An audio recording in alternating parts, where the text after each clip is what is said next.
Des pas dans le désert. Des pas qui ont changé le monde. Il y a 2000 ans, un prédicateur juif ambulant apparaissait en Palestine.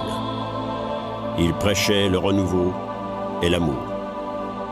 Il serait exécuté, mais son message survivrait.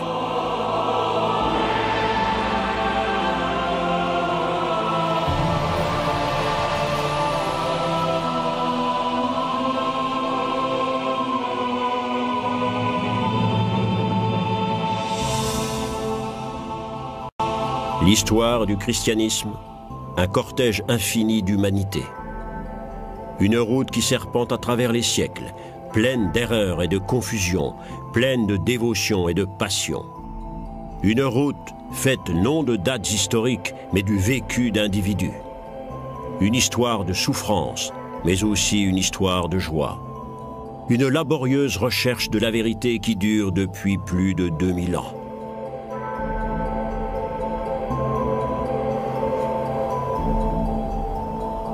Au cours des 15e et 16e siècles, l'Église devait faire face à sa plus pénible épreuve. La papauté avait déformé le message de Jésus et faisait l'accusation de critiques qui exigeaient le retour à la vraie foi.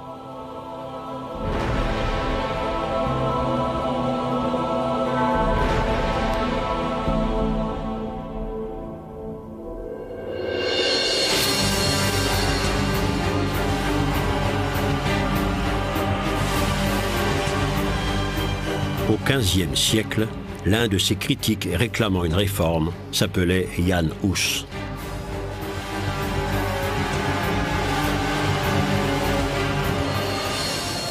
Il allait payer ses idées de sa vie. Le 6 juillet 1415 à Constance, il finissait comme tous les hérétiques sur le bûcher.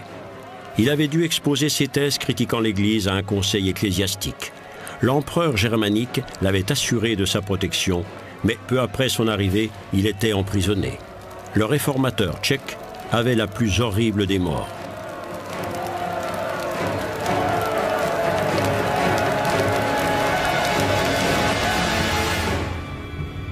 Jan Hus, dont le nom en tchèque signifie « loi », aurait selon la légende proféré à la foule ces derniers mots. « Aujourd'hui, vous rôtissez une oie, mais un cygne viendra pour vous chanter une autre chanson. » 100 ans plus tard, dans un bureau de Wittenberg, Martin Luther, moine de l'ordre des Augustins, couchait sur papier ses 95 thèses. Il y exposait dans les grandes lignes ses idées très personnelles sur le rôle de l'Église, s'en prenant particulièrement à la vente d'indulgences. Ce même soir, dit la légende, Luther allait placarder ses thèses sur les portes de la chapelle du palais de Wittenberg.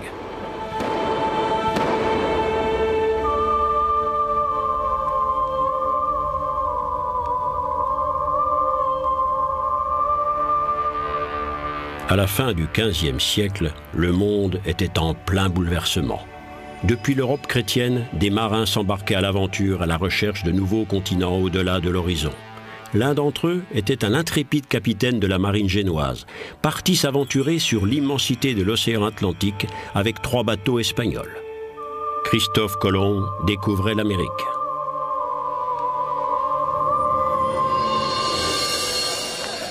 En dépit de toutes ces sensationnelles découvertes, la vie quotidienne s'articulait toujours sur de vieux concepts et les coutumes.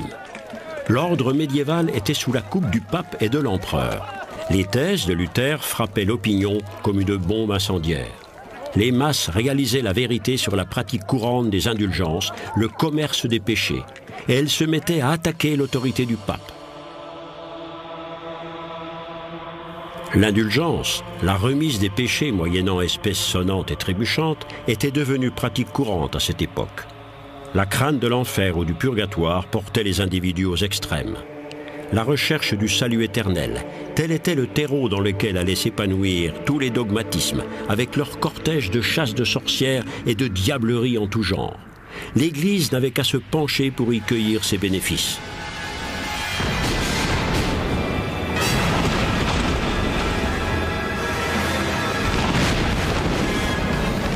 La vie du jeune étudiant juriste Martin Luther allait basculer l'après-midi du 2 juillet 1505. Parti d'Eisleben, son lieu de naissance, pour se rendre à pied à Erfurt, il était pris sous un orage et presque terrassé par la foudre. Saisi de panique, il priait sainte Anne. « Si vous m'aidez, je deviens moine. »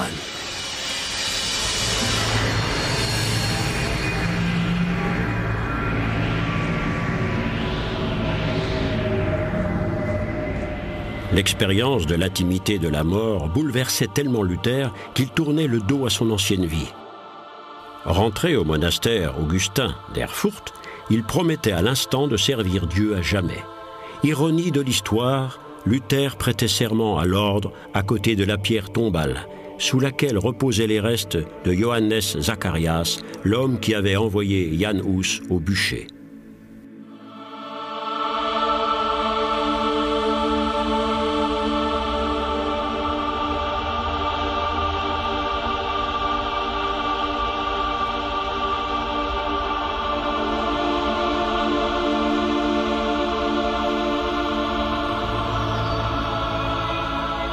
Luther devenait un moine d'un immense dévouement, suivant la règle de l'ordre à la lettre.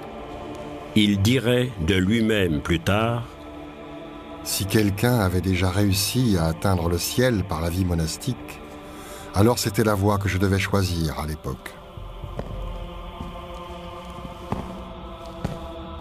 La vie des ermites augustins était dure et pleine de privations. 52 moines dormaient dans une seule pièce. Pas de chauffage, une maigre alimentation et de constants exercices de pénitence. Le rire était interdit. L'espérance de vie moyenne de ces hommes ne dépassait guère 30 ans.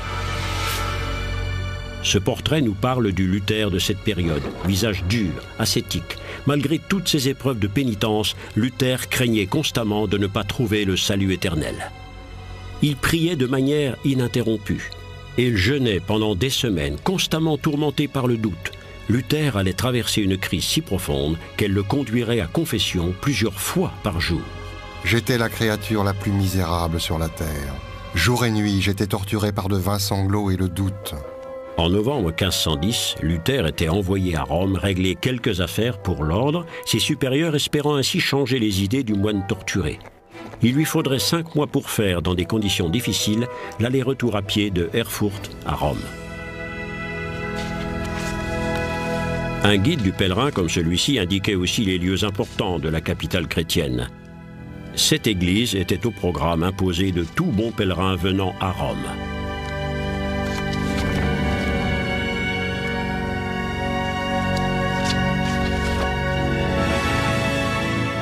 Arrivant à pied du fin fond de ces provinces allemandes, le moine de la pauvreté éprouvait un choc en arrivant à Rome, capitale du catholicisme, de la papauté, des arts et de la culture.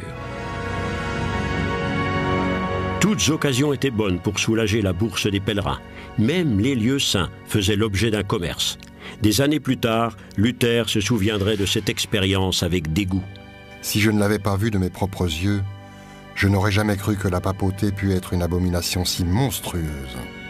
La prodigalité du style de vie du pape semblait ne plus avoir de limite. La nouvelle église de Saint-Pierre était en construction. Nouvelle merveille du monde d'un point de vue architectural, elle n'était que vanité aux yeux du moine augustin. De ce monde, il ne connaissait que la petite ville de Wittenberg sur l'Elbe, une vie à l'exact opposé de celle de Rome. C'est là que Luther avait une chaire d'enseignement d'études de la Bible à l'université nouvellement fondée.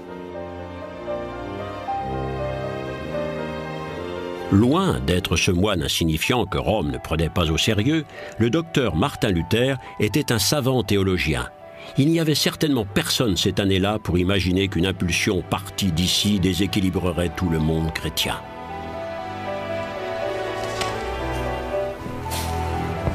La découverte de Luther était une prise de conscience révolutionnaire. Le salut ne peut venir que de la seule foi en Dieu, et non de ce qu'un homme peut accomplir. Avec la mort sacrificielle du Christ sur la croix, Dieu tendait à l'homme la main de la réconciliation. Dieu n'était plus répressif ou vengeur, mais charitable et gracieux. Une image divine, telle que la voyait Luther dans les épîtres de l'apôtre Paul, celui qui aurait désavoué la pratique des indulgences. Pour Luther, les gens qui croyaient en Jésus-Christ étaient bénis de Dieu, non pas en achetant leur place dans le ciel avec des certificats, mais par la seule croyance dans ce crucifié. En chair, Luther proclamait « Sola fide ». Par la foi seule, l'homme est l'élu de Dieu.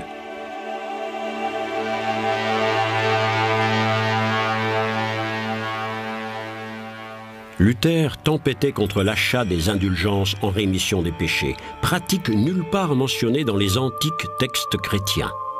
Une indulgence achetée et payée n'était pour lui rien d'autre chose qu'une tromperie frauduleuse et l'œuvre du malin.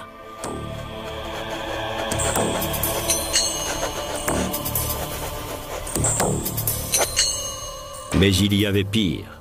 Il avait compris à qui profitait tout cet argent, à quoi servaient les indulgences. Cette connaissance prouve qu'il était aussi un éveilleur de conscience. Je n'ai d'abord eu aucune idée à qui profitaient ces indulgences. Puis j'ai appris la vérité. Derrière tout cela, il n'y a rien moins que l'évêque Albrecht, parce qu'il s'est arrangé pour être élu archevêque de Mayence, ce qui lui coûte 30 000 florins rhénans, car c'est à ce haut prix que le Saint-Père veut bien donner le chapeau. Dans le besoin, Albrecht a inventé les indulgences pour payer ses dettes avec la bourse des pauvres gens. Et pour couronner le tout, le pape s'est prêté au jeu pour que la moitié de l'argent puisse prendre le chemin de la construction de l'église de Saint-Pierre à Rome.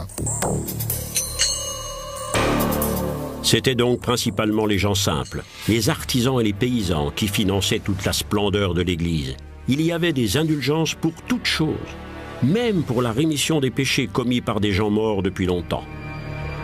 Grâce au tintement joyeux des pièces de monnaie que vous jetez dans le tronc, leur âme va s'envoler directement du purgatoire au paradis.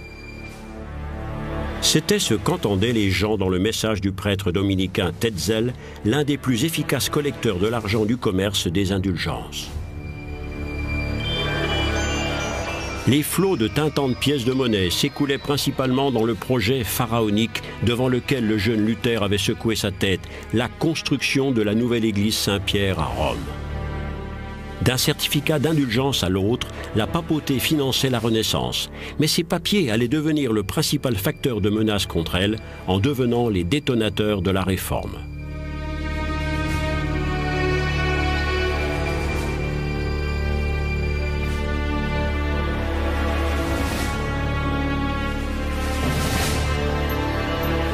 C'est une invention technique du début du XVIe siècle qui allait permettre la propagation des idées de la Réforme.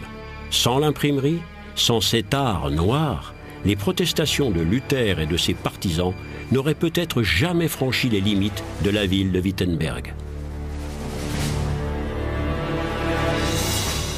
De simples lettres de métal, assemblées pour écrire des pensées, des idées révolutionnaires, des explosifs spirituels, permettaient l'impression immédiate de nombreux exemplaires distribués dans tout l'Occident chrétien.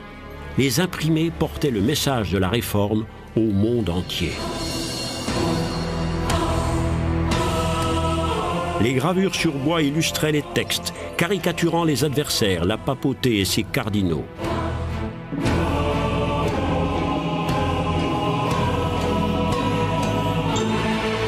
La propagande médiatique venait de trouver son outil et brisait la mainmise sur la connaissance des seuls individus instruits sachant latin et grec.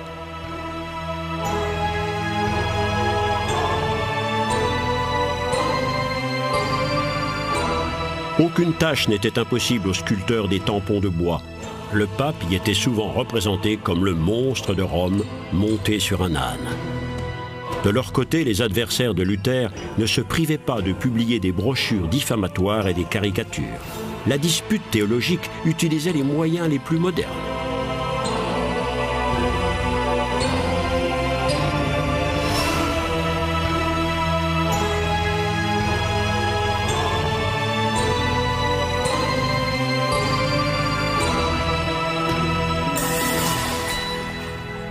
En 1520, Luther publiait un texte court et fondateur de la liberté individuelle du chrétien.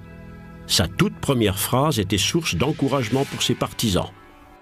Une personne chrétienne a pouvoir sur toute chose et n'est soumise à personne. Le pape exigeait que le moine indocile lui soit livré immédiatement, mais le prince de Saxe et grand électeur Frédéric le Sage refusait. La légende veut qu'un moine envoyé de Dieu apparut dans un rêve du grand électeur. il écrivait avec une plume si gigantesque qu'elle atteignait Rome et là, heurtant, faisait chanceler la couronne du pape. Les thèses de Wittenberg étaient le point de départ d'un éboulis de pierrailles qui finirait en avalanche. On dit que Luther lui-même était épouvanté par l'écho que rencontraient ces thèses. Lui qui, en réalité, n'avait cherché qu'à déclencher l'étincelle d'une discussion entre théologiens, se retrouvait devant un feu d'artifice. Il avouerait plus tard son inquiétude en disant « Tous ces chants couvraient ma voix. » Un événement politique allait venir en aide à Luther. Le procès que le pape avait intenté contre lui ne pouvait se poursuivre car l'empereur était mort. Mais avant même que le corps de Maximilien n'ait rejoint dans la splendeur et le cérémonial son tombeau dans l'église de la cour à Innsbruck, un conflit embrasait sa succession. La politique de haut niveau a d'autres soucis que de faire taire un moine. Luther faisait alors bonne utilisation du temps qui lui était donné. Il prêchait et enseignait. Des savants arrivaient à Wittenberg, venus de l'Europe entière, transmettant l'impulsion de la réforme vers la Scandinavie, les Pays-Bas, l'Angleterre et la Suisse.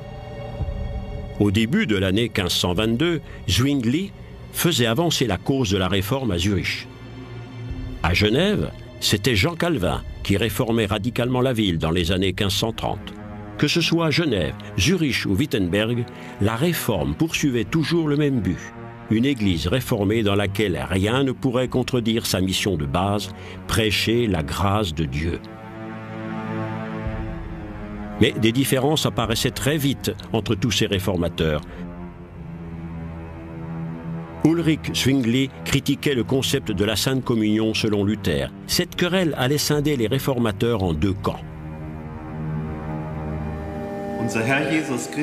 Notre Seigneur Jésus-Christ, la nuit où il fut trahi, prit du pain et après avoir remercié Dieu, le rompit, le donna à ses disciples et dit « Prenez et mangez, ceci est mon corps. » La Sainte Communion est le rituel central de la liturgie chrétienne depuis les origines de cette religion.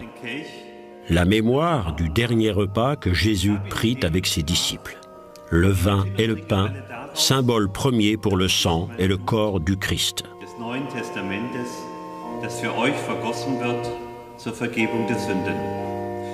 Mais comment peut-on imaginer que le vin et le pain se transforment en sang et en chair?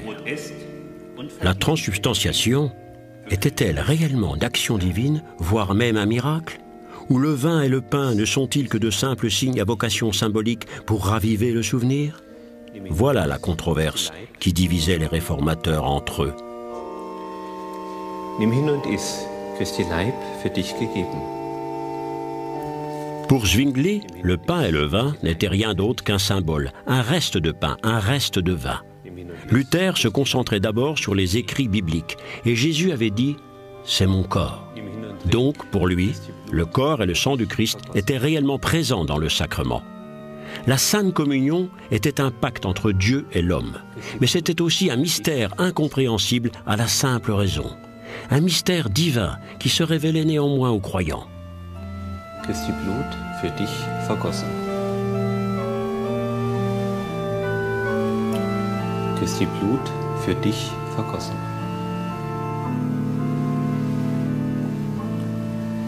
Christi Blut für dich vergossen.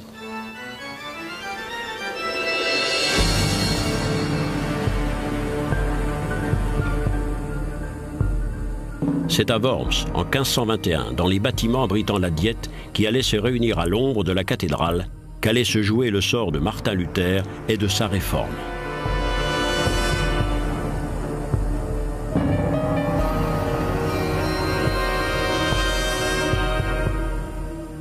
La Diète était une impressionnante réunion au sommet de tous ceux que l'Empire romain germanique comptait parmi les puissants. 31 princes, 50 évêques, 88 prélats, 145 comtes et les représentants des villes impériales étaient réunis ici. Cette immense assemblée, représentant un énorme pouvoir politique, était présidée par le nouvel empereur, Charles Quint. Ce souverain venu d'Espagne parlait alors à peine l'allemand.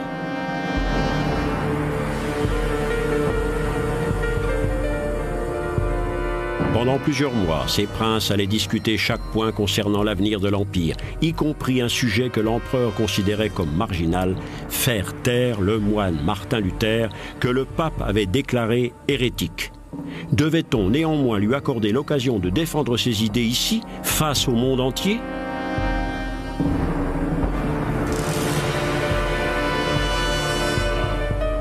Il était décidé d'entendre Luther. Charles Quint donnait un sauf-conduit à Luther, lui garantissant sa sécurité. Mais que valait encore la parole d'un empereur ? Charles n'avait que 21 ans et sa principale préoccupation était de prévenir un schisme d'église pour assurer l'unité politique de son royaume. Luther se trouvait face à une décision difficile. Jan Hus, le réformateur tchèque, n'avait-il pas lui aussi bénéficié d'un sauf-conduit et de l'assurance de la sécurité ? Et n'avait-il pas fini sur le bûcher de Constance ? La réponse de Luther est devenue légende. Bien qu'il y ait dans cette ville autant de diables que de tuiles sur les toits, j'irai là-bas. Le voyage vers Worms devenait une marche triomphale. Et la postérité a fait un héros du moine qui avait osé défier le pape et l'empereur. Créature de lumière, il était la voix du peuple.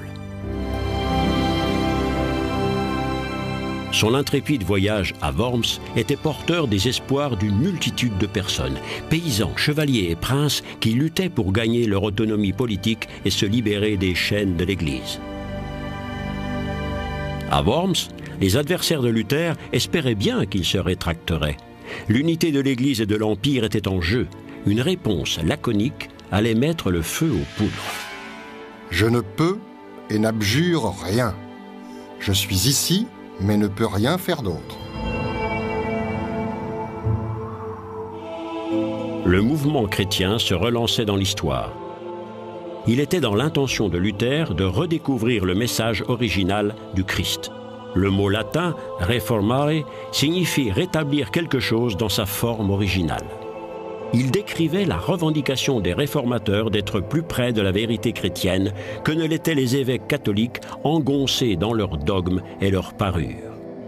Le mouvement de la Réforme faisait des adeptes dans toutes les couches de la société et cette révolution continue encore aujourd'hui de manifester son influence.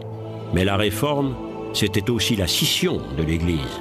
Dans les siècles suivants, ce conflit allait coûter des millions de vies humaines.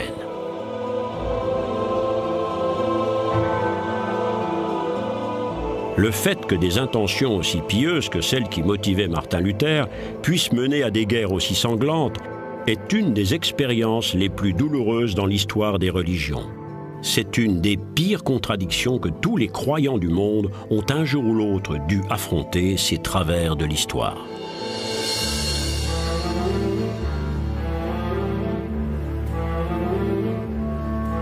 Worms est comme le symbole de cette contradiction. Ce qui se passait ici en avril 1521 réveillait de nombreux espoirs, en même temps qu'une féroce résistance.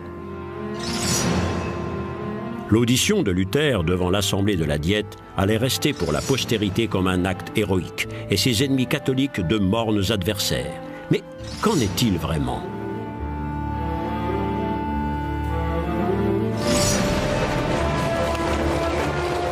Comme c'était à prévoir, l'empereur avait pris un décret d'interdiction impériale envers le moine indocile, mais il tenait parole. Luther repartirait sain et sauf. L'histoire, telle qu'elle est racontée dans les chroniques avec force détail, se lit comme un roman noir. Vers la fin de l'après-midi du 4 mai, un groupe d'hommes en armes arrêtait la voiture de Luther dans un endroit isolé.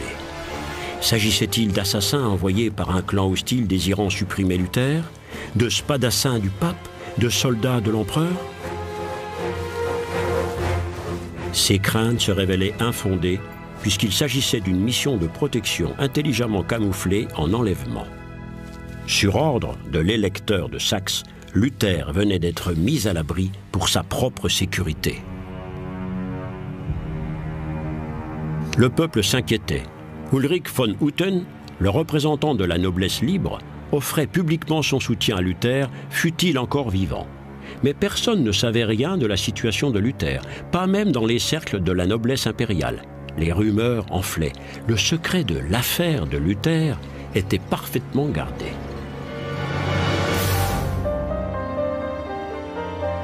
Le Warburg, près d'Eisenach, est un haut lieu de l'histoire germanique.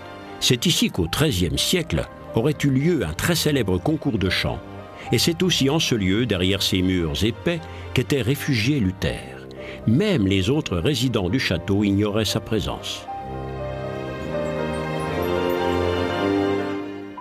Il devait passer 10 mois dans cette petite chambre sous le nom d'emprunt de Monsieur Georges. Une période de grands bouleversements et de craquements intérieurs. Tandis que ses écrits étaient brûlés à Mayence et à Cologne, il était condamné au silence. Tandis que la tempête faisait rage à l'extérieur, il se retrouvait seul. Il dirait plus tard qu'il avait été jeté au-devant de 1000 diables dans cette solitude sans but. Il mangeait, buvait et dormait trop. Mal à l'aise et vidé, il errait dans ces interminables couloirs, ce désert, comme il l'appelait. Son seul exutoire, il le trouvait dans l'écriture, mais c'était insuffisant pour soulager son malaise. Il s'était laissé pousser la barbe et avait échangé sa bure pour une veste plus noble. Il commençait à traduire en allemand les psaumes et le Nouveau Testament.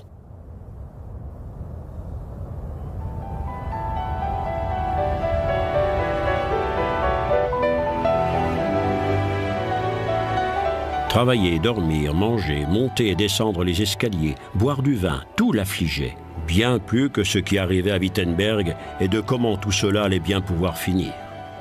La légende dit que le diable était soudainement apparu à Luther sur le mur de sa chambre. Il n'avait que l'encre pour combattre le diable, et aussi le pape, cet antéchrist. Et de cette encre, il faisait des lettres, des billets, des maximes, des livres, qui étaient autant d'armes dans sa lutte pour la vérité chrétienne. Écrit dans un allemand simple et compréhensible par tous, le Nouveau Testament que Luther traduisait rendait le message original du christianisme plus accessible.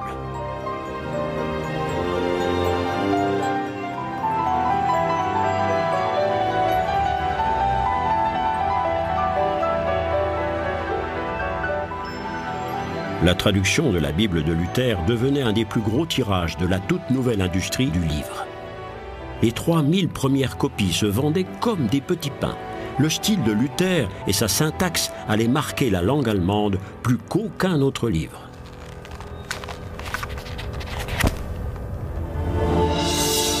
Dans les pays les plus lointains, la Bible de Luther influençait le développement de la chrétienté car cette traduction avait ouvert la voie à la traduction de la Bible dans de nombreuses autres langues. D'innombrables versions linguistiques du livre des livres ont été imprimées depuis lors. Le message du Christ s'exprime dans toutes les langues existant en ce monde.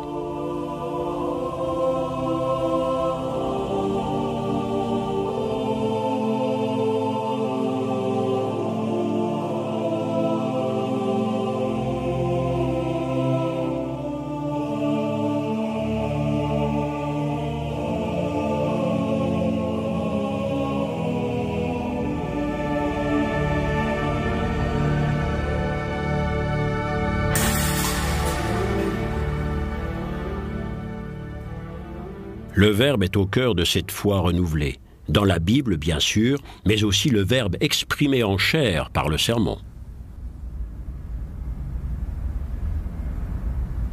Un objet faisait son apparition dans les lieux de prière, le banc d'église, dont le but est d'apporter calme et sérénité.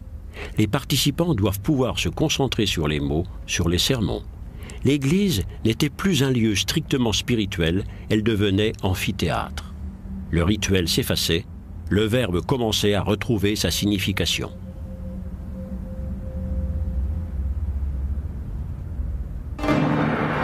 Et les ornements ostentatoires disparaissaient de nombreuses églises.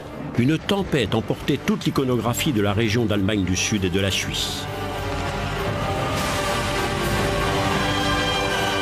Les statues des saints étaient brisées, les brillants autels étaient jetés hors des églises, comme l'étaient toutes les décorations inutiles, ornements et peintures qui distraient simplement du message chrétien. C'était l'avis des réformateurs.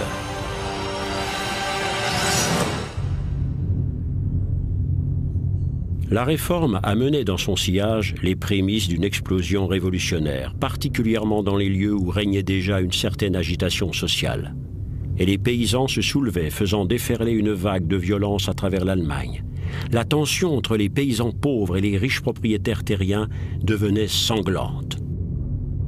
Luther, s'étant affranchi du pape et de l'empereur, servait d'exemple aux paysans entrés en rébellion. Lui, cependant, se dissociait de ces hordes de maraudeurs avec ces mots « Vous, les seigneurs, battez les paysans à mort comme des chiens enragés dès que vous pouvez leur mettre la main dessus. » Ce soulèvement paysan contre les plus hautes autorités n'avait aucune chance d'aboutir, en dépit des 7000 paysans qui s'étaient assemblés en Thuringe. Tous ces bras volontaires n'étaient que très peu et faiblement armés, avec des faucilles, des fléaux, des gourdins et des haches. Mais ils avaient dans leur rang un homme qui allait se faire leur chef de guerre. Les pamphlets de Thomas Münzer appelaient ouvertement la rébellion. Ce sont ces excellents messieurs eux-mêmes qui ont fait que les pauvres gens s'opposent à eux.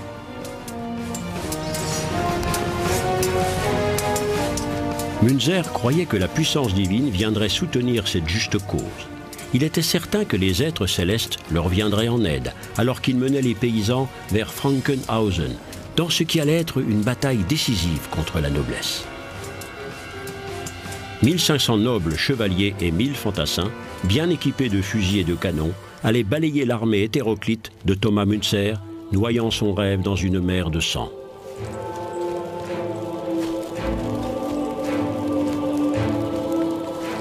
L'intervention céleste des archanges ne s'était pas produite.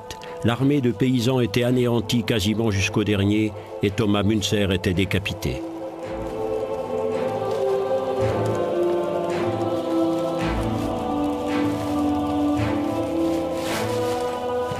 Luther était persuadé de sa responsabilité dans ce massacre. Il exprimait son regret par ces mots. « Moi, Martin Luther, ai tué tous les paysans de l'insurrection, car je les ai appelés à se laisser battre à mort. Que leur sang retombe sur ma tête. »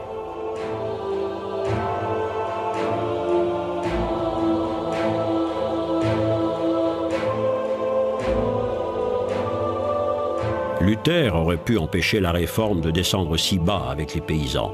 Mais à quel prix? Il allait devoir soustraire une des parties les plus explosives de la réforme.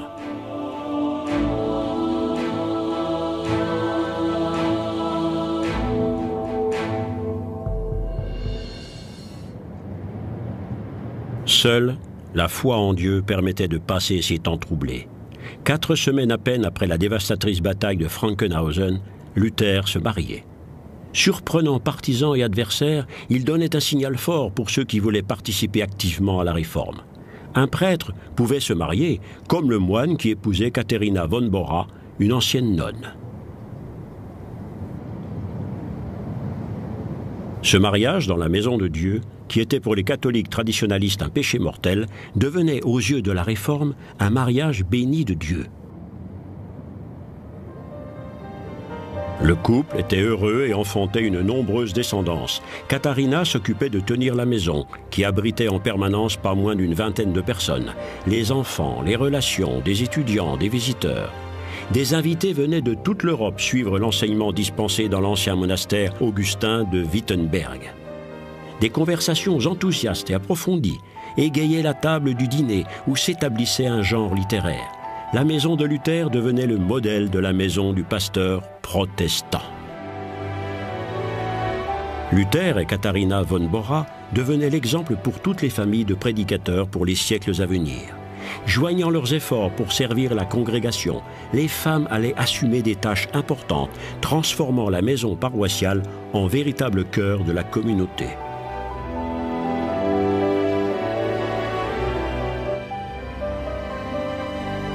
Luther, toujours critiqué, pouvait néanmoins continuer son travail en toute sécurité avec la bienveillance de son protecteur. Une vie presque contemplative.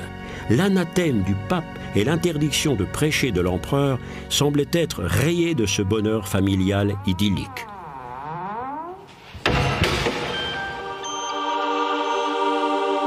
À l'extérieur, la réforme s'étendait et s'installait de plus en plus solidement. Les règles de la congrégation étaient couchées sur papier et le premier livre de cantiques évangéliques était imprimé. À peine 10 ans après la publication des 95 thèses, 1/5 des habitants de l'Empire avouaient être pratiquants de la foi réformée. Mais la grande confrontation entre protestants et catholiques restait à venir. Et pourtant, les réformateurs essayaient de désamorcer le conflit annoncé. L'ouvrage Confessio Augustana, la confession protestante, soumis à l'empereur en 1530, insistait sur les réformes, mais soulignait aussi la cause commune qui la rapprochait des catholiques. Mais l'abîme était trop profond. En réponse aux menaces de l'empereur, les congrégations protestantes formaient la Ligue de Schmalkalden. Le conflit prenait forme. Luther, lui non plus, ne croyait plus à la réconciliation.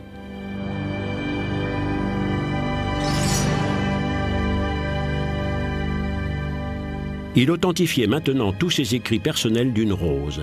La rose de Luther certifiait l'authenticité et la qualité de la réforme.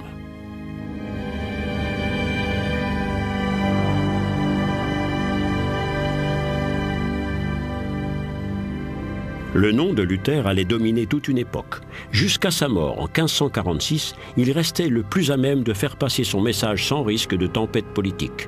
Habile avocat de la foi, il était en permanence capable de maîtriser sa ferveur religieuse au milieu des situations les plus délicates.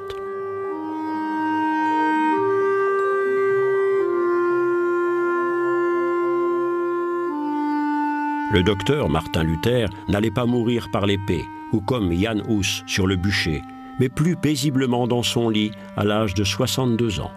Sa dépouille, richement habillée, allait reposer dans la chapelle royale du palais de Wittenberg. Même l'empereur Charles rendait hommage par-delà sa mort aux moines insoumis. Alors qu'il se rendait sur le tombeau de Luther 1 an après sa mort, on lui conseillait de faire incinérer le cadavre. Cette punition posthume de l'hérétique visait surtout à empêcher l'église du palais de Wittenberg de devenir un lieu saint de la Réforme. Charles V refusait par ces mots « Je fais la guerre à la vie, pas aux morts ». Luther n'allait pas vivre assez longtemps pour voir les guerres de religion. Pourtant, cette même année, des milliers de personnes allaient mourir à cause de leur foi.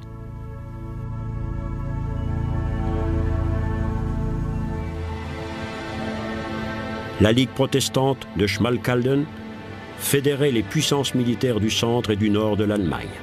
Pour combattre cet état de fait, les catholiques faisaient de même au sud et à l'ouest.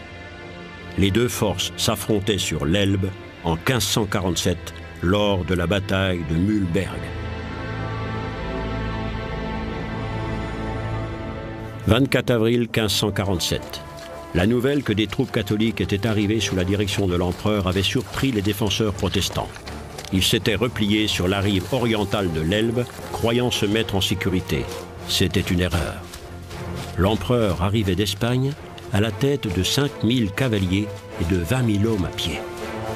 L'armée impériale était puissante et endurcie par les combats, une nécessité en ces temps secouée par la crise. L'Elbe empêchait une attaque immédiate, mais les éclaireurs impériaux trouvaient un gué praticable. Un ajout de bateaux permettait d'accélérer le passage des troupes catholiques. Les troupes protestantes sous le commandement de l'électeur de Saxe Frédéric se trouvaient rapidement sur la défensive.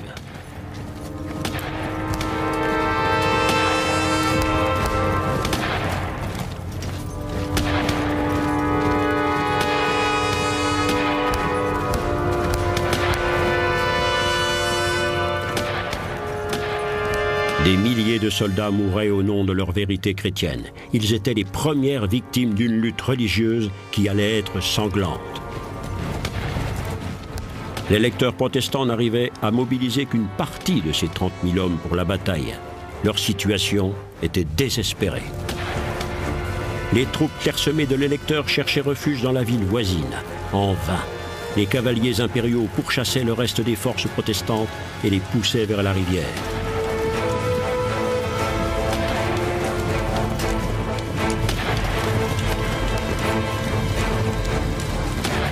En fin d'après-midi, la bataille connaissait son épilogue. L'électeur Frédéric était fait prisonnier.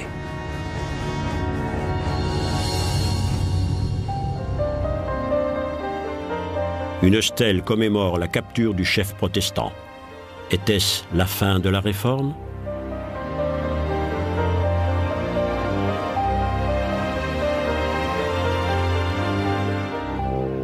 La Réforme luthérienne était vaincue militairement.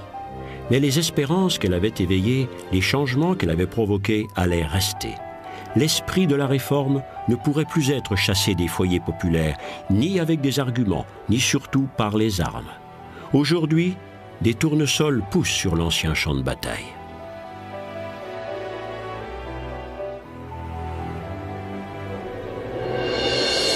Au commencement, il y avait un Christ, un message. Plus tard, cela donnerait naissance à une Église puissante dans un royaume chrétien. Mais avec le temps, le christianisme se divisait. Les combats sanglants entre frères chrétiens étaient devenus la réalité douloureuse pour tous ceux qui croyaient profondément au message de Christ, un message d'amour. Trop souvent, depuis la naissance du christianisme, c'est le pouvoir politique appuyé sur ses militaires qui s'était mêlé du sens à donner à la vérité chrétienne. Les guerres religieuses en étaient l'aboutissement logique. Elles seraient les tragédies qui allaient assombrir l'horizon chrétien à l'aube des temps modernes. L'apaisement et la lumière seraient longs à revenir.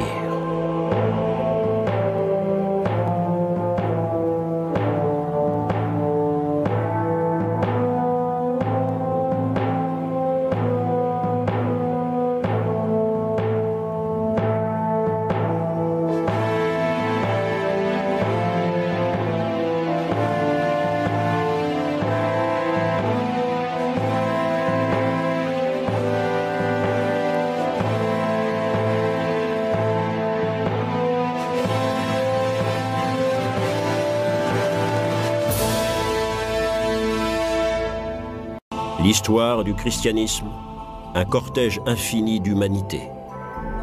Une route qui serpente à travers les siècles, pleine d'erreurs et de confusion, pleine de dévotion et de passion.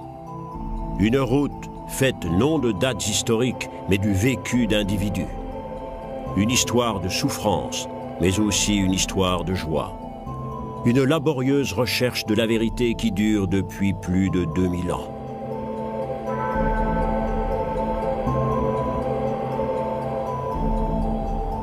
À la fin du XVIe siècle, le conflit entre protestants et catholiques était à son comble. Et pourtant, en dépit de la terreur et de la guerre, une nouvelle ère culturelle bariolée apparaissait. C'était l'aube de l'ère baroque.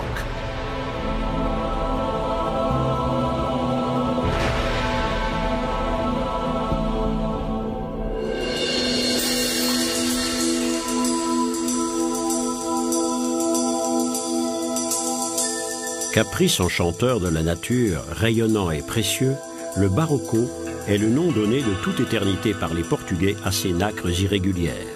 Ce nom allait devenir celui de toute une période culturelle, le baroque.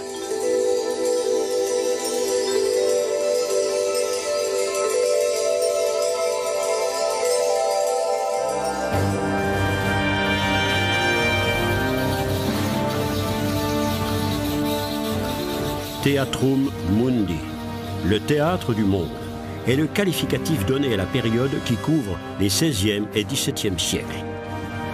Une période oscillant entre chasse aux sorcières et science. Entre joie de vivre et crainte de la mort. Des œuvres d'art couvertes d'or reflètent l'esprit de l'époque, la recherche des richesses terrestres et la reconnaissance de leur fugacité. Tout est vain, disait le poète André Griffius. Jamais jusque-là la papauté ne s'était entourée ni parée d'une telle magnificence. L'Église étalait sa puissance avec ostentation. Avec cet art suspendu entre lumière et ténèbres, la foi et la superstition marchaient joug contre joug. Dieu et le diable pénétraient tous les aspects de la vie. L'ère baroque, une époque de recherche où l'homme explorait son monde et partait à sa propre découverte. Mais la menace était partout. Un conflit fratricide embrasait l'Europe, une lutte sanglante et sans merci entre les idées protestantes et le pouvoir catholique.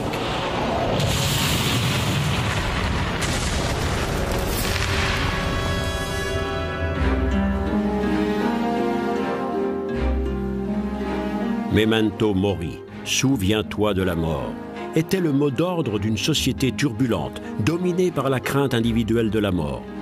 Dans une exubérance débridée, les couleurs brillantes voulaient combattre l'évanescence de la vie en même temps que les artistes peignaient des crânes humains.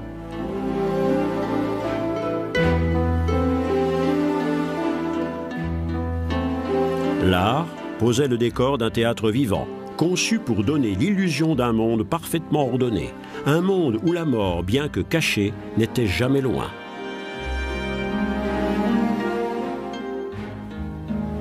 Une grande scène avec vue sur les sphères célestes, toujours présentes en filigrane d'une vie constamment en danger. Dans cette Europe de la fin du XVIe siècle, la France et l'Espagne étaient les grandes puissances du moment, guerroyant toutes les deux pour maintenir leur sphère d'influence. L'unité politique de l'Empire allemand n'était qu'un vœu, et le monde germanique, morcelé entre une multitude de principautés catholiques et protestantes, ne jouait pas un grand rôle dans cette lutte de pouvoir. De son côté, l'Angleterre gagnait de plus en plus en importance. L'Angleterre, puissance maritime, luttait contre l'Espagne et les Pays-Bas pour la maîtrise des mers. Depuis peu, l'Angleterre différait de toutes les autres nations européennes du point de vue religieux. Le pape, ayant refusé d'annuler le mariage du roi Henri VIII, ce dernier s'était nommé chef de l'Église anglaise. L'Angleterre se détachait de Rome.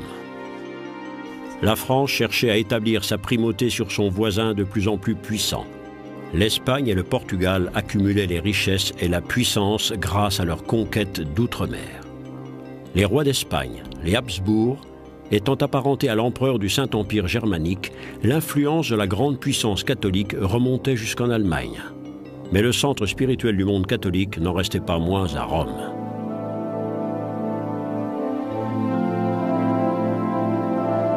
Au début du XVIIe siècle, après des décennies de travaux, la cathédrale Saint-Pierre de Rome était consacrée. Cette église symbolise, comme aucune autre, la confiance de la papauté et sa revendication de puissance. Aujourd'hui encore, le visiteur est époustouflé par les énormes dimensions de l'édifice, une démonstration de la puissance de l'église.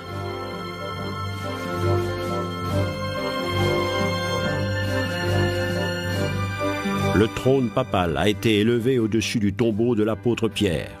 L'auvent baroque est le symbole de l'ombre du ciel sur terre. Pour avoir voulu tout cela, les papes avaient depuis longtemps, à cette époque, perdu leur influence politique. Ils n'en continuaient pas moins à revendiquer haut et fort la seule vraie interprétation de l'enseignement chrétien. Et pendant ce temps, l'argent continuait d'affluer dans les coffres de la papauté qui en transformait une partie en magnifiques édifices. Parmi les premières décisions de son pontificat, Alexandre VII avait donné pouvoir à l'architecte et sculpteur Gian Lorenzo Bernini de concevoir la place Saint-Pierre en se conformant aux propres idées du pape. Ce dernier voulait que cette place devienne le symbole d'une église décidée à triompher du protestantisme. Entourée par de puissantes colonnades, la place forme le centre de la ville et le centre du monde catholique.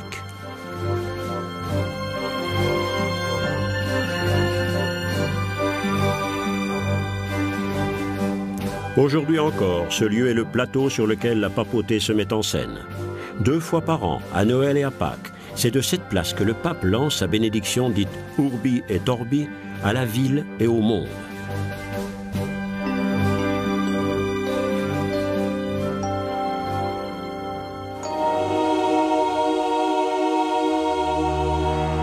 L'apparence baroque de Rome allait s'affirmer sous le pape Urbain VIII grâce au concours d'un brillant artiste.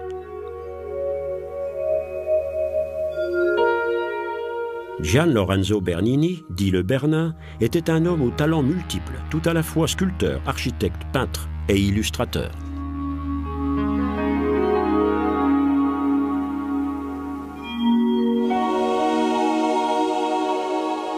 Sous les mains du Bernin, la pierre brute se transformait en forme fluide. Ces bustes révèlent une maîtrise unique. En un court instant, le temps d'un coup d'œil, il pouvait transmettre un état émotionnel à la pierre.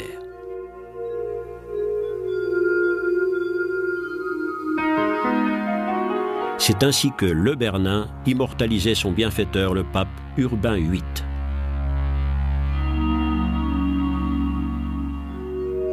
L'apparence de Rome allait être durablement marquée par le long règne de ce pape. Son ami le Bernin concevait des places d'où partaient en étoiles des avenues qui s'enfonçaient profondément dans le corps de la ville.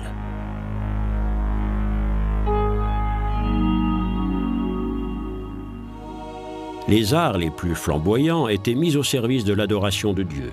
Et pourtant, cette prodigalité ne répondait nullement aux problèmes dominants de cette période, la scission profonde entre les catholiques et les protestants. La ville de Trente est située au pied des Dolomites, point le plus septentrional de l'Empire romain germanique de l'époque. C'est dans la grande cathédrale qu'un concile était convoqué au milieu du XVIe siècle dans l'espoir de faire avancer la réforme de l'Église. Mais les protestants n'y viendraient jamais. De leur point de vue, l'abîme existant entre leur vision de l'Église et l'Église du pape était insurmontable. C'est ici, en décembre 1545, que le rideau se levait sur un événement déterminant pour l'avenir du catholicisme. Pendant plusieurs années, les princes de l'Église se réunissaient ici sous l'autorité du pape. Grand spectacle où une Église plus que millénaire faisait une démonstration de sa puissance en tentant de maintenir son unité. Mais même le Concile échouait à maintenir la cohésion du monde chrétien. Bien plus, l'Église catholique organisait sa riposte contre le protestantisme, la contre-réforme. Les minutes du Concile sont aujourd'hui entreposées dans les archives du Vatican. Ces documents révèlent les mesures infaillibles discutées pour réformer l'Église. Meilleure éducation du clergé, nouvelle stratégie missionnaire et lutte intensifiée contre la corruption. Un jeune gentilhomme espagnol allait devenir la force incarnée de la contre-réforme. L'Église de Jésus à Rome a spécialement été élevée pour honorer sa mémoire. Ce cercueil contient toujours les restes mortels de l'homme qui a le plus influencé l'avenir de toute l'Église catholique, Ignace de Loyola.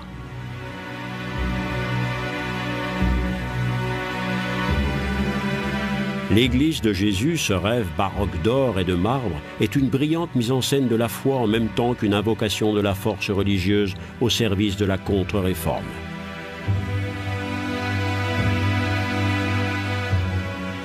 Qui était cet Espagnol que l'Église catholique révère encore aujourd'hui comme un saint? Il était représentatif des jeunes nobles de son époque, le prototype de l'officier fier à bras.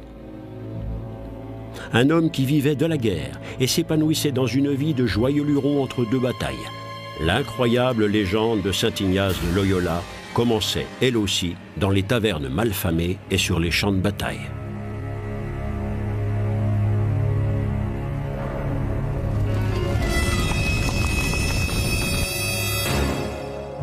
Et c'est la guerre qui allait être cause de son profond changement. Ignace, ayant été blessé par un boulet de canon, il avait fallu lui refracturer une jambe qui s'était mal ressoudée. L'affreuse douleur et les ineffables souffrances étaient une expérience de réveil spirituel douloureuse.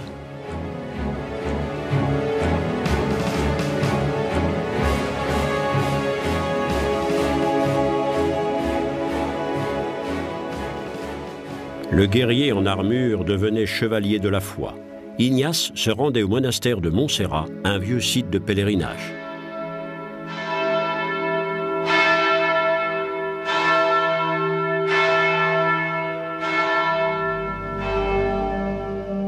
C'est au milieu de cette campagne grandiose du nord de l'Espagne qu'il recevait la vision décisive.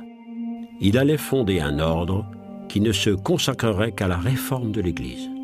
Ces soldats de Dieu devaient voler à l'aide du pape en s'engageant dans la bataille contre les protestants. Le serment solennel de Montmartre, en 1534, était l'acte fondateur de la Société de Jésus. Cette armée spirituelle n'avait pour arme que sa foi profonde, un haut niveau d'études et une discipline militaire, les jésuites étaient les moines soldats du catholicisme. Les exercices d'apprentissage spirituel pour renforcer la volonté étaient écrits par Ignace lui-même. Le pouvoir étant inaccessible sans la connaissance, les jésuites privilégiaient les études universitaires. C'est grâce à des esprits élevés et des arguments convaincants qu'ils voulaient séduire le monde. Ils acquéraient bientôt une influence politique étendue. En 1540, le pape adoubait officiellement l'ordre des jésuites. La Société de Jésus serait une arme puissante de la contre-réforme dans la bataille contre le protestantisme. L'ordre des jésuites s'était aussi étendu en Allemagne et commençait à influencer l'architecture des églises. Le style baroque devenait l'incarnation de l'architecture jésuite. Des maîtres artisans inspirés allaient créer des œuvres dont la restauration, quelques siècles plus tard, nécessite de faire appel à des maîtres artisans modernes de grandes compétences. Le plus grand soin et la connaissance des anciennes techniques sont seuls aptes à faire rayonner de nouveau le sourire de cet ange baroque.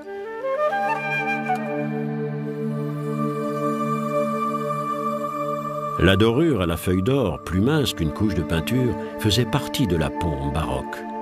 Sous ce manteau d'apparat se cachait le bois ou le plâtre sculpté. L'objet de toute cette attention était de créer une parfaite illusion. Le stuc, facilement malléable et meilleur marché que le marbre, était le matériau le plus fréquemment employé. Seul il permettait la réalisation de ces formes complexes données aux hôtes célestes. Un âge d'or pour les restaurateurs qui redonne vie à notre passé baroque.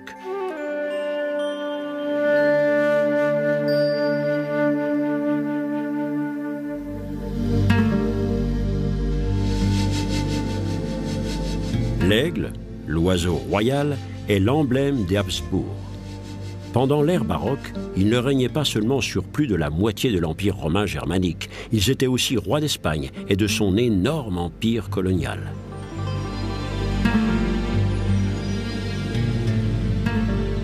Posé comme un colosse en pierre sur les hauts plateaux de Castille, l'Escurial était le centre de cette grande puissance catholique.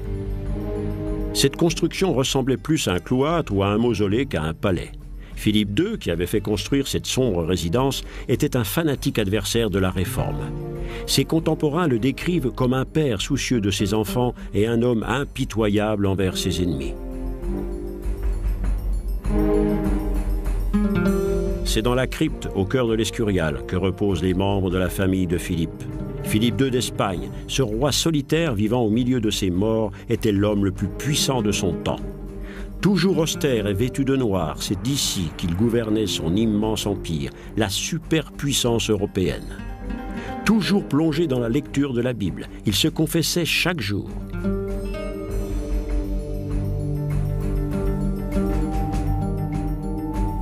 Bien que profondément imprégné de sa foi catholique, il était très intéressé par les sciences modernes.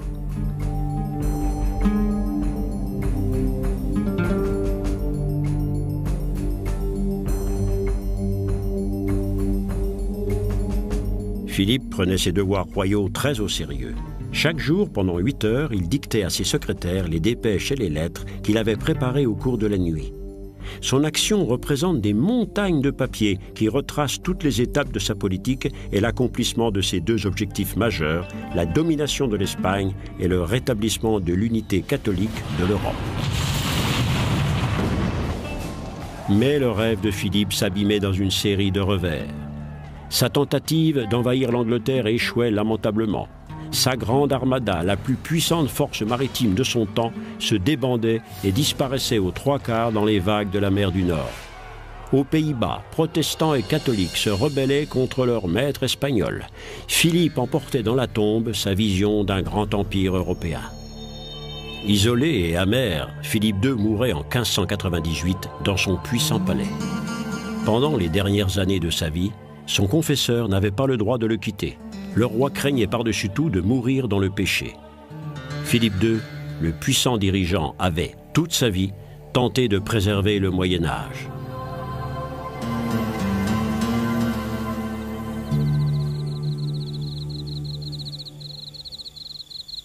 Sous l'ardent soleil du plateau de la Meseta, Les traces de son catholicisme total sont encore visibles de nos jours.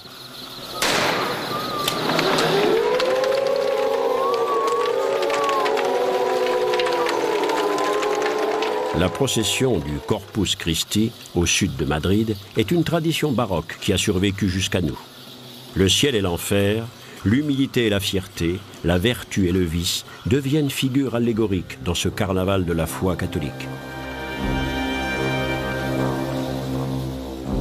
Qualifié par le célèbre auteur espagnol Calderón de drame ecclésiastique pour édifier le peuple, c'est un théâtre de pantomime qui incarne les plus profondes valeurs catholiques.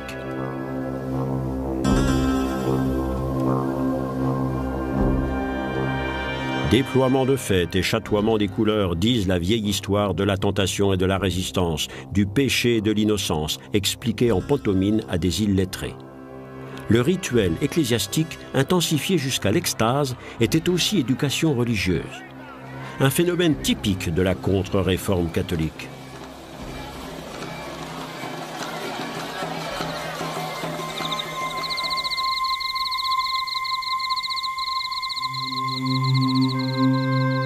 Ce que Philippe voulait, et que le Titien a couché sur un tableau, c'était une Espagne fière sauvant la religion. Ce ne serait finalement qu'une illusion.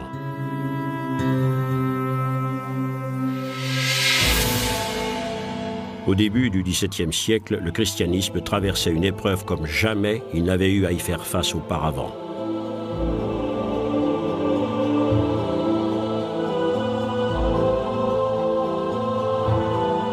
Deux églises professaient maintenant leur croyance en Jésus-Christ et le Nouveau Testament. Mais protestants et catholiques étaient chacun convaincus de vivre le vrai christianisme, au plus près du message des premiers chrétiens.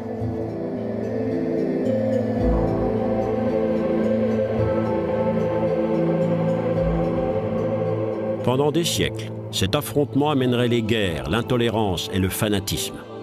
Il serait la source de l'oppression de pieux individus qui ne désiraient qu'une chose, vivre leur foi chrétienne, leur foi, alors que les autres essayaient de les convertir par la force brutale. Peut-être le christianisme a-t-il vécu là l'une des expériences les plus douloureuses de son histoire. L'histoire et le chemin parcouru en commun se partageaient en deux courants qui allaient développer chacun ses propres traditions culturelles.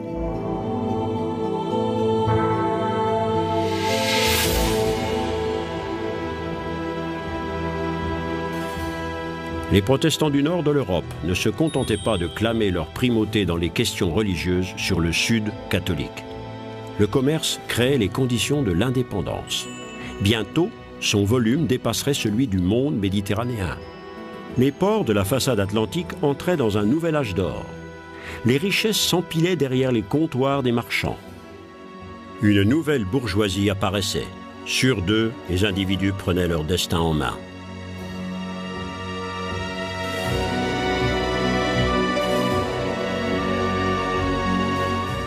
Ici aussi, de riches marchands favorisaient les arts. L'église Saint-Michel à Hambourg, en pur baroque protestant dans sa forme la plus évoluée, est l'un des grands centres du développement protestant. La parole biblique et son interprétation par le pasteur étaient maintenant au cœur du service religieux. La chair se rapprochait du centre du sanctuaire.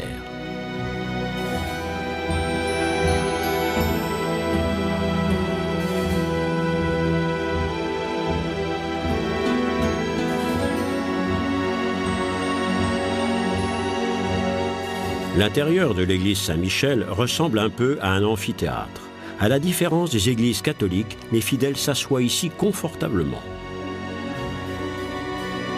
Toute la concentration va à la parole biblique et au sermon.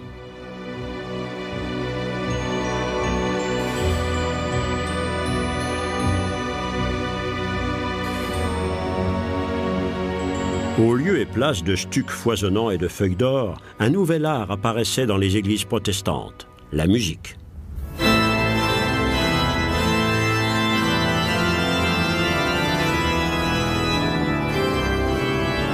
Jean-Sébastien Bach composait des œuvres liturgiques magistrales pour le culte protestant.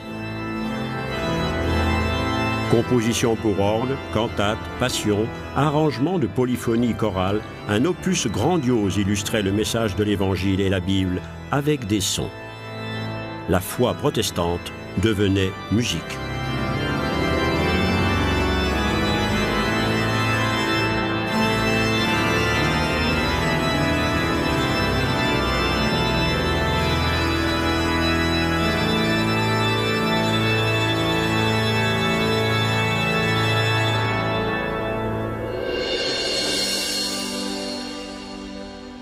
Tout au long de l'ère baroque, le protestantisme se répandait au-delà des frontières de l'Europe.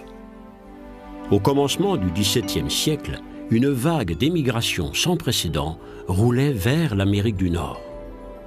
Composée en grande majorité de groupes religieux marginaux, inspirés par les premiers idéaux chrétiens, ils allaient construire là-bas un nouveau foyer. Aujourd'hui, les États de l'Est américain sont toujours le reflet de ce développement. Ils allaient être fondés sur l'espoir de milliers de gens de retrouver ici la terre promise de la Bible. Un paradis sur terre au pays de tous les possibles, l'utopie pour tous. Le point de départ de ce développement fut le fait d'un petit groupe de gens dont le destin est resté à jamais dans les livres d'histoire.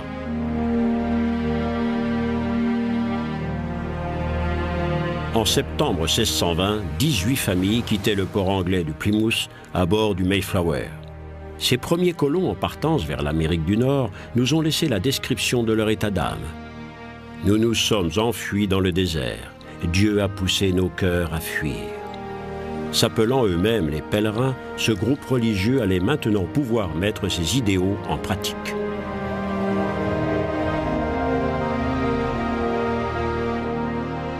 Ils étaient les élus de Dieu, s'échappant de l'esclavage comme les enfants d'Israël. Leurs pasteurs prêchaient avec ardeur leurs convictions puritaines. L'homme est coupable, et seule l'omnipotence et la pitié de Dieu peuvent le sauver. Seul compte ce qui est écrit dans la Bible. Tout ce qui advient est de volonté divine. Et pourtant, les congrégations derrière leurs pieux idéaux avaient aussi leur côté sombre. Réapparaissait la sévérité de la règle et l'étroitesse d'esprit. La superstition et les chasses aux sorcières recommençaient comme dans le vieux monde.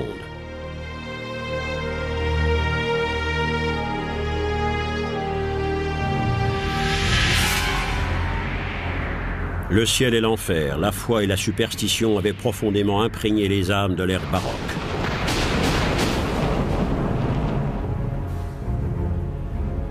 Ils pensaient que le monde était sous le pouvoir des esprits. La Bible elle-même ne parle-t-elle pas de démons? Les catholiques, comme les protestants, croyaient à l'existence d'esprits mauvais. Pendant les mauvaises années, la famine et la mort menaçaient.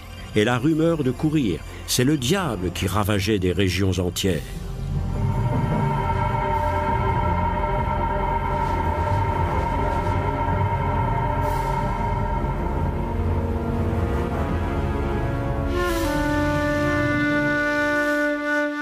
Dans les populations rurales particulièrement, la foi et superstition se combinaient jusqu'à former d'étranges croyances.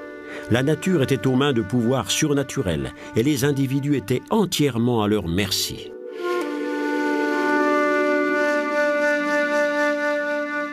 Dans tous les bâtiments et dans les maisons des paysans, on trouve encore des objets auxquels on attribuait des pouvoirs magiques, y compris l'image ou la statue de saints catholiques que les gens priaient et adoraient comme des dieux.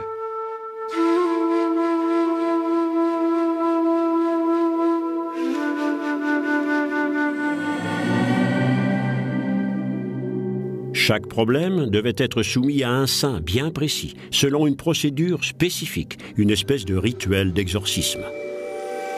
Port à votre droite, et le mal fera loi. Port à votre gauche, de joie ne serait pas privé. Le porc était l'animal de l'oracle, celui qui suivait le vagabond aux yeux flamboyants. Les gens craignaient cet animal, même s'ils le nourrissaient. Le porc était habité par le diable, mais il pouvait aussi porter chance. Dans la deuxième moitié du XVIe siècle, un homme mystérieux allait incarner l'esprit de son temps. Avant tout visionnaire, il laissait à sa mort un testament qui, encore de nos jours, est source de nombreuses questions et polémiques. Nostradamus avait lu dans les étoiles la venue d'une apocalypse. Une comète allait tomber sur la Terre et une tempête de feu détruirait tout.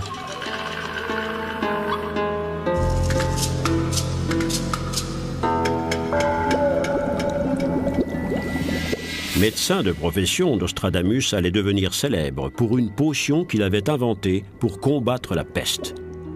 Mais Michel de Nostredame faisait à la fois pratique de décoction et cherchait la pierre philosophale.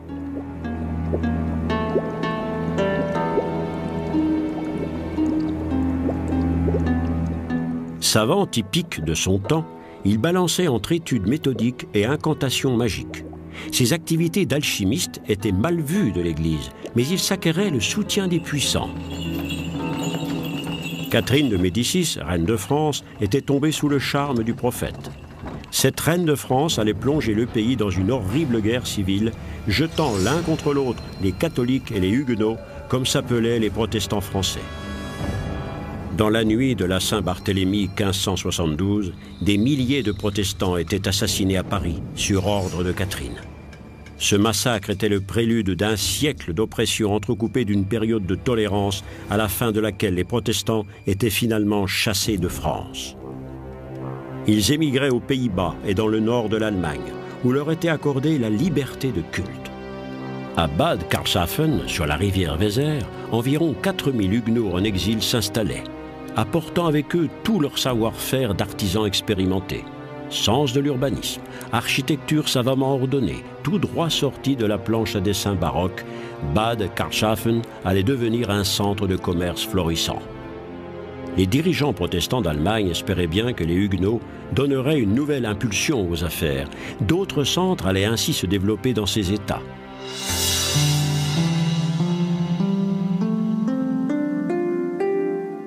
500 000 huguenots s'enfuyaient vers les seuls Pays-Bas. Libéré de ses occupants espagnols, le plat pays s'était transformé en refuge de tolérance. La coexistence paisible des protestants, des catholiques et des libres penseurs faisait des Pays-Bas une nation de grande culture.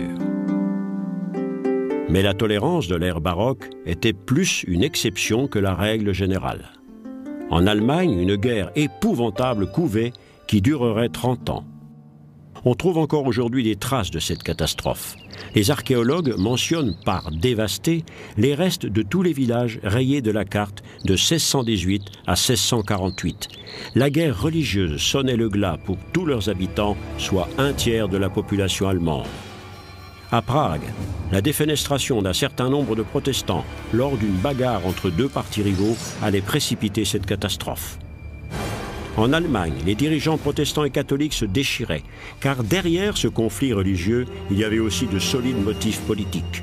Les États allemands avaient peur du pouvoir croissant de l'empereur. Ce dernier avait en effet trouvé en Wallenstein un grand commandant en chef dont l'art de la guerre était même admiré de ses ennemis.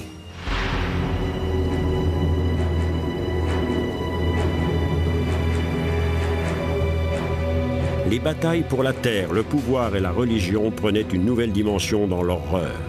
Comme il n'existait aucune logistique d'approvisionnement dans aucune de ces énormes armées, la soldatesque se livrait au vol et au pillage. Et la guerre continuait de plus belle. Le pays tout entier était dévasté, la famine et la peste étaient le lot commun.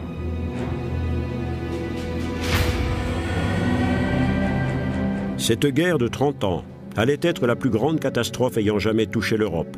La souffrance de la population civile allait atteindre les dimensions de loin supérieures à celles des guerres précédentes.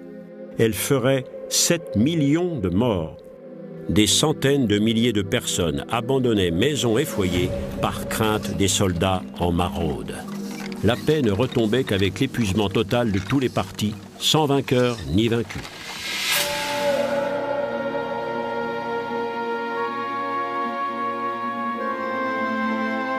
En 1648, les négociateurs des différentes factions en guerre se réunissaient à Osnabrück et à Münster, en Westphalie. Le traité de paix reconnaissait le protestantisme, même dans sa forme calviniste. Cet accord ne signifiait pourtant pas la liberté religieuse dans le sens moderne du terme. La règle « cuius regio, eius religio » continuerait à s'appliquer. La religion d'un État serait celle choisie par son prince. À la fin de la guerre de 30 ans, toutes les nations méditerranéennes restaient catholiques, alors que toute l'Europe du Nord était devenue protestante. L'Angleterre conservait son statut particulier.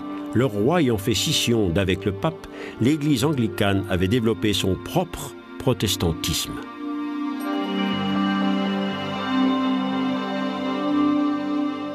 Séquelle lointaine de cette guerre, la ligne de démarcation entre les religions coupe toujours l'Allemagne en deux.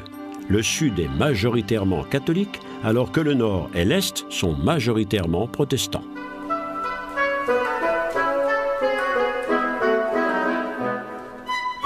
En France, cependant, un règne se développait dont la splendeur allait éclipser tous les princes d'Europe par la magnificence de l'écrin qu'il allait se donner, Versailles. Ce château était le théâtre voulu par une monarchie qui resterait dans l'histoire sous le qualificatif d'absolutiste. Rien ni personne, à part Dieu, ne pouvait se placer au-dessus du roi, ce que Louis XIV traduisait par « l'État, c'est moi ». Louis obligeait l'aristocratie française à prendre résidence à Versailles, faisant ainsi étalage de sa puissance et en état de l'exercer pleinement.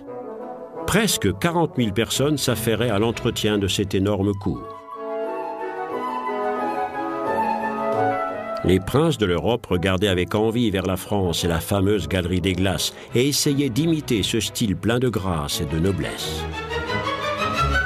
Architecture, peinture, musique, danse, jeux d'eau, Versailles était une immense académie des arts. Et au cœur de cet immense écrin régnait le roi Soleil, Louis le XIVe, le maître absolu.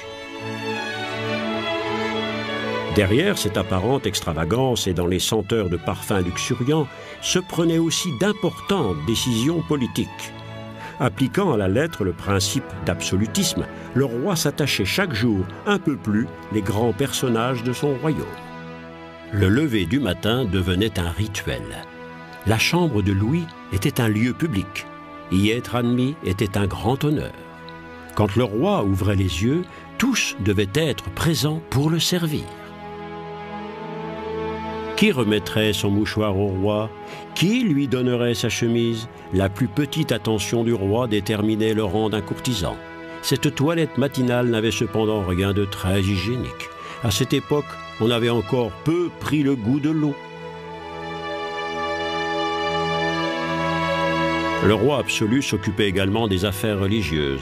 Un roi, une loi, une foi. Telle était l'équation politique de Louis. Il annulait la liberté religieuse donnée aux protestants par Henri IV.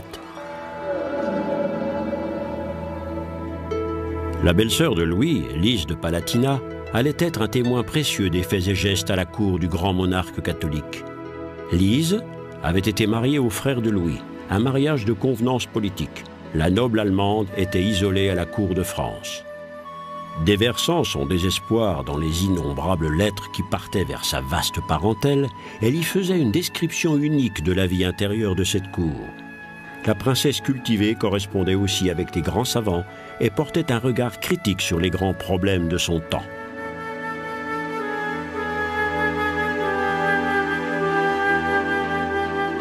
Elle laissait à la postérité d'inestimables mémoires parmi les volutes de son destin baroque. Ces 60 000 lettres étaient la réflexion d'une femme profondément intéressée par son époque. Il est très ennuyeux de voir ce que font les prédicateurs. Pourquoi les chrétiens doivent-ils tant se détester? Les religions chrétiennes doivent se considérer comme ne faisant qu'une, et elles doivent permettre aux chrétiens de s'épouser et de choisir leur église, sans trouver qu'il puisse y avoir mal à cela. Ce serait mettre plus d'unité parmi les chrétiens.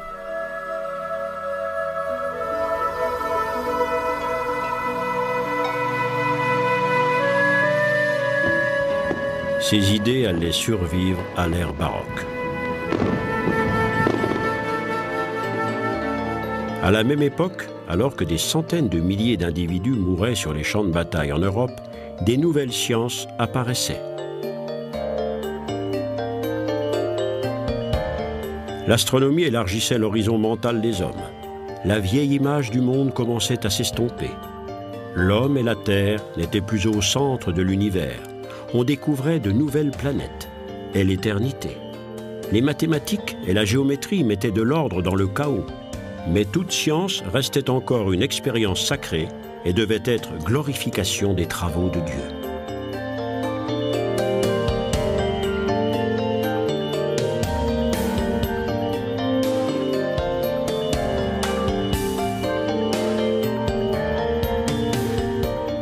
L'invention sensationnelle du microscope apportait une nouvelle compréhension de la création de Dieu. Grâce à l'exploration optique, on découvrait le sperme dans un monde précédemment invisible. On commençait à étudier le microcosme. De nouvelles optiques et de nouveaux matériels permettaient de mesurer le vivant. Les tableaux et les graphiques remplaçaient la spéculation et les miracles. Le classement et l'ordre remplaçaient le chaos et l'émerveillement.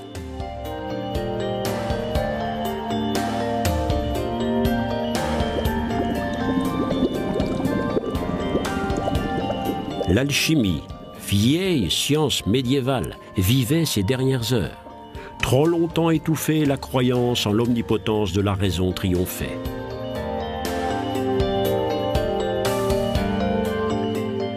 Leibniz, le grand savant universel, l'exprimait en disant que les gens vivent dans le meilleur des mondes possibles, parce que son créateur est indulgent et qu'on peut mesurer ce Dieu par des moyens logiques. Descartes trouvait la réponse à sa quête de certitude absolue dans la pensée pure. Cogito ergo sum. Je pense, donc je suis. Il exprimait ainsi toute la confiance de la philosophie baroque en la raison humaine.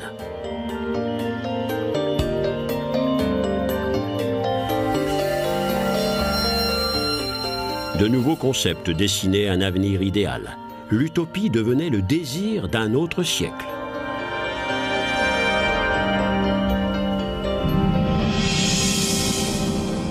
Les continents les plus lointains étaient découverts les uns après les autres.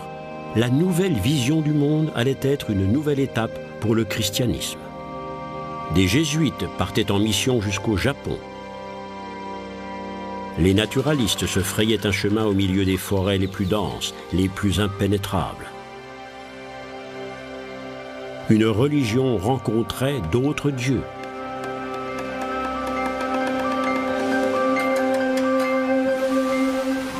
Entre le ciel et l'enfer, il y avait soudain un monde tout neuf.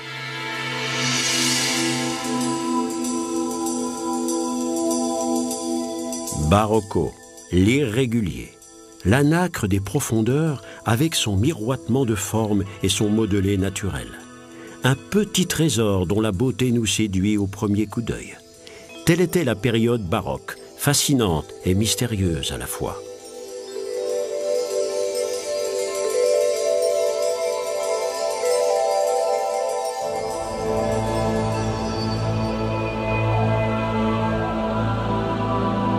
Mais fut-elle une contradiction particulière de la marche du christianisme ou une conséquence logique?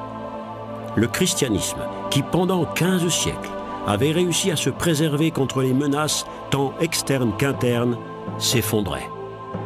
Et pourtant, ce conflit sanglant allait donner une telle impulsion en avant qu'il donnait une nouvelle inspiration à la vie culturelle et permettait à la science de faire un bond vers le progrès. L'âge moderne venait de commencer avec tous ses problèmes. Les gens voulaient maintenant tout connaître et tout prouver. Ils voulaient un christianisme en harmonie avec la pensée d'un monde moderne. Un monde qui, lentement, commençait à prendre forme.